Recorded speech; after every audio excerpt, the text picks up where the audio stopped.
The backlash was swift. The reaction soon followed was almost immediate. Indeed. Could the president reneging from the Paris deal actually be a blessing in disguise for the renewable energy sector? I think so, actually, because I think the vacuous political melodrama that he created over the past months has actually been met with an opposite but much greater political and economic force, as we have just heard from Tim Cook, certainly from the economic sector, from private companies, as well as from subnational governments, city governments, state governments, and from international governments. We've already heard from 125 governments that they remain committed, and in fact, not just committed to their targets in Paris, but they're all trying to do even more. So yes, I think in the end, we will be writing a thank you letter to Mr. Trump. But your initial reaction to him withdrawing from this deal, what was it? Sadness.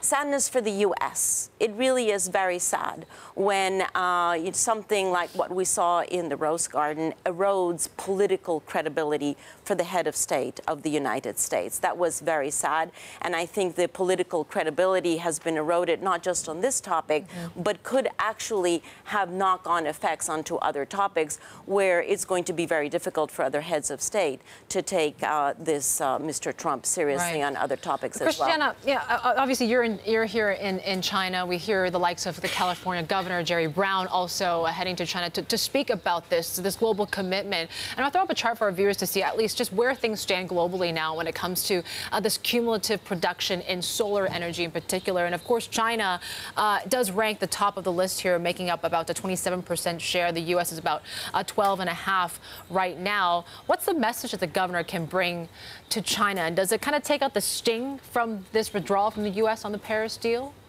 Well, yes and no.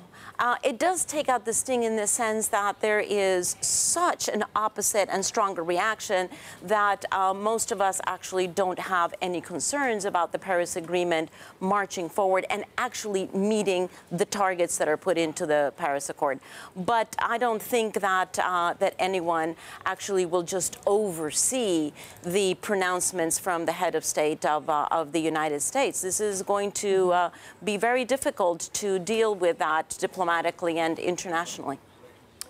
Christiana, I want to ask you about some news that broke earlier today about the top diplomat in China, David Rank, quitting his post. It's not confirmed that he did so because of Trump's decision last week to leave the Paris Agreement, but that's the wide speculation. I'm curious if you think others might follow suit, or others may essentially launch a silent protest like that.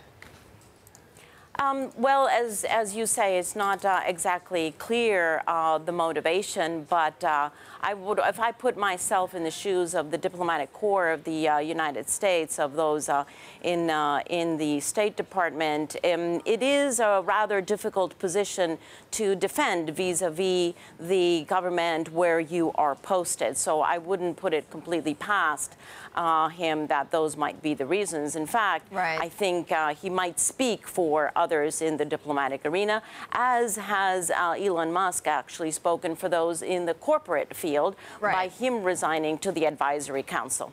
And just before we go, Christiana, do you believe at all that President Trump is going to renegotiate the entry or the participation of the U.S. in the Paris Agreement, or is that all but dead?